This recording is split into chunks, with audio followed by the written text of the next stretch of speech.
Alright, good morning, good morning, good morning po sa inyong lahat mga kababayan. Batang Maynila to, it's pag-usapan natin itong naganap dyan sa It's Showtime noong nakaraang linggo.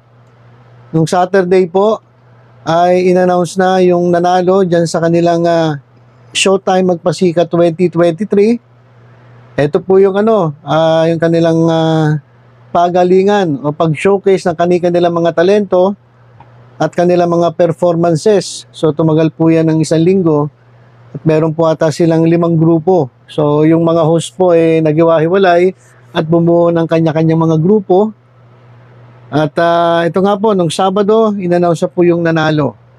So ang nag-third place po dyan ay itong grupo ni Vong Navarro. Ayan. Yung kanilang performance, mga kababayan, ay yung kanilang tribute sa mga komedyante dito sa entertainment industry dito sa ating bansa. At para sa akin, ito para sa akin, ewan ko kung may mag-react. Para sa akin, maganda yung kanilang performance kasi tribute ito sa mga comedians na wala na po dito sa mundo.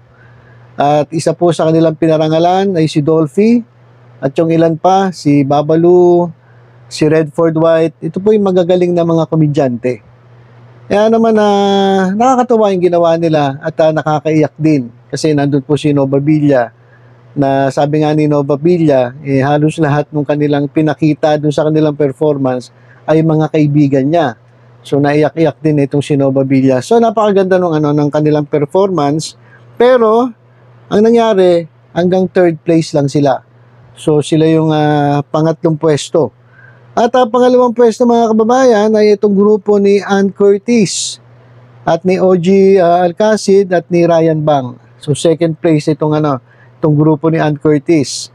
At ang nanalo mga kababayan dun sa kanilang Showtime Magpasikat 2023 ay ang grupo ni Jong Hilario, ni Ayon Perez at ni Kim Chu. So yan mga kababayan, yung kanilang performance ay kinagiliwan ng mga manonood at maging ng mga judges. Kaya naman congratulations dito sa grupo ni Jong Hilario, Ayon Perez at ni Kim Chu. So tingnan niyo mga kababayan di ba? Pwede naman tayong mag-entertain, pwede tayong magpatawa, pwede tayong magpaiyak nang walang halong kabastusan. Di ba? Pwede naman yung ganung performances Pwede naman tayong mag-perform, magbigay ng saya sa mga tao sa pamamagitan ng pag-showcase ng inyong mga talento. So, hindi kinakailangan yung para ka lang magpatawa, mambabastos ka, sasalita ka ng medyo mahalay, papakita ka ng medyo mayroong konting kahalayan. Hindi na kailangan yun. Dapat alisin nyo na yun. Di ba? Kasi kagaya na ito, ang daming natuwa.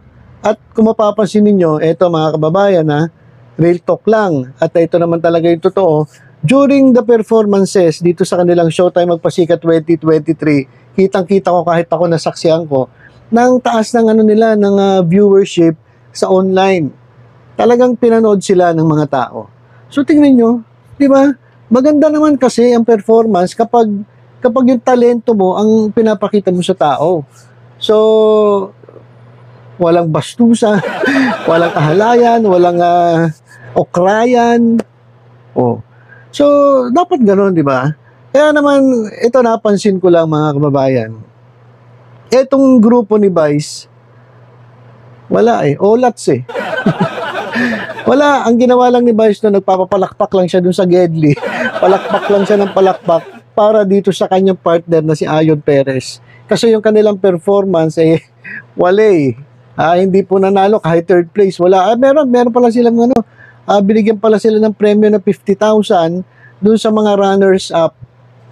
Doon sa mga, kumbaga, consolation prize. Nabigyan siya ng consolation prize doon sa kanilang performance. So, sabi tuloy ng mga ilang netizen, laos na raw si Meme Vice. Yung mga talent niya, yung pinapakita yung mga performance, wala na raw. Kumbaga, hindi na natutuwa ang mga tao.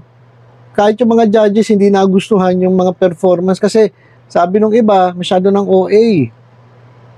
Hindi katulad ng iba, simple lang yung performance, pero may dating. Ito raw si Meme Vice, napaka-OA. Kasi yung kapag nagpe-perform kasi, gusto niya yung spotlight talagang nakatutok sa kanya. So siguro naumay na rin Naumay na rin yung mga tao, naumay na rin yung mga judges na lagi na lang ganon, na gusto niya every time na magpe-perform siya, nakatutok talaga yung spotlight sa kanya, yung ilaw, yung tao. So siguro naumay na yung mga tao, pati yung mga judges, kaya wala nang dating. Hindi katulad ng performance nila Jong Hilario na talaga na mga nakapagbigay pansin sa mga judges at sa mga tao, kaya sila'y itinanghal na winner o diyan sa Showtime Magpasikat 2023. Ito pa, sabi pa ng ating mga kababayan, marami na nang magagalit sa akin na itong mga panatiko ng Showtime. Kasi sabi ng ating mga kababayan, ito raw si Vice Ganda, wala na. Magaling lang daw ito, mamburaot. Magaling lang mangasar, magaling lang mabwisit, magaling lang magsalita ng mga hindi maganda sa kapwa niya host dyan sa It's Showtime at magparinig doon sa mga tao na bumabati ko sa kanya, na kaya naman siya binabati ko, siya kasalanan din niya. At yung mga audience, minsan nasasabihan niya, sira ulo ka ba? So bagamat biro, masakit yun para sa audience. So hanggang ganun na lang daw itong si Meme Vice. Hanggang ganun na lang. Yung talent niya hindi na umubra. Yung kanyang performances hindi na nagugustuhan. Talagang malakas na lang daw talagang mang-asar. At ayun nga, isa pang dahilan Ang alam ko, pagkakaalam ko, correct me if I'm wrong, kaya din nagka-problema itong si Meme Vice at itong si Billy Crawford. Dahil masyado ng mataas tingin ni Meme Vice sa sarili niya.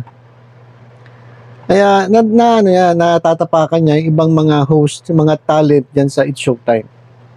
So ilang naman ay sinabi lang ng mga netizens. Nabasa ko kasi yung mga comments So sabi nila, wala na, laos na itong si Meme Vice. At pagdating sa pag-showcase ng mga talento, sa kanilang mga performances, wala na. Hindi nga nanalo kulelat At hindi, nabigyan consolation prize, pero doon sa tatlong top placers, wala itong grupo ni Meme Vice. At isa pa, hindi niyo ba napansin na wala ata siyang ngayong entry sa Metro Manila Film Festival? Meron po ba? Meron ba siyang alam ko wala siyang entry sa Metro Manila Film Festival paki-comment nga po kung meron. Alam ko wala Wala siyang wala siyang entry dito sa Metro Manila Film Festival na gagawin ngayong Disyembre. Kasi nung last year meron sila Pero ngayon parang wala. So, ano nangyari? Walang producer. Walang producer na kumuha sa kanya para gumawa ng pelikula para ngayon sa MMFF, Metro Manila Film Festival 2023. Wala ba? Walang nagtiwala. Wala bang nagtiwala? Walang pelikula walang producer So, siguro, nainis na rin. At puro issue itong si Meme Vice ngayon. Ayan po yung napansin ng mga ilang sa ating mga netizens, nagsisimula na raw malaos itong si Meme Vice. Well, kahit naman malaos siya, dami ng pera nito. Pinayaman na ito ng mga panatiko ng It's Showtime. So marami na rin sigurong negosyo to It's. Maraming in-endorse. So no problema yon para kay Meme Vice. Marami pa namang diyan mga comedy bar. Comedy bar na kung saan ma-showcase niya yung kanyang talent o yung kanyang galing. Hindi sa pag-arte kundi sa pambuburaot, pambibwisit, pang-aasar dun sa mga taong nandoon, nanonood, sa mga audience. Yun na raw kasi yung pinaka-talent na ito ni Meme Vice So, bago pa ako tuluyan, i-bash na naman ng mga Showtime, mga panatiko ng It's Showtime at panatiko ni Meme Vice. Tapusin na po natin to. Basta, yun lang po kasi naririnig ko. Tingnan natin, dapat patunayan ni Meme Vice na hindi pa siya nalalaos. Tabagang matalo siya dun sa kanilang Magpasikatan 2023 dyan sa It's Showtime at wala siyang pelikula sa Metro Manila Film Festival, patunayan niya na sikat pa rin siya. na siya pa rin ng ang talagang sinusundan ng tao dyan sa ABS-CBN. So, yun lang po mga kababayan, tutok-tutok lang sa Batang Maynila Toy. Sa mga susunod pang updates, ingat po tayong lahat. God bless.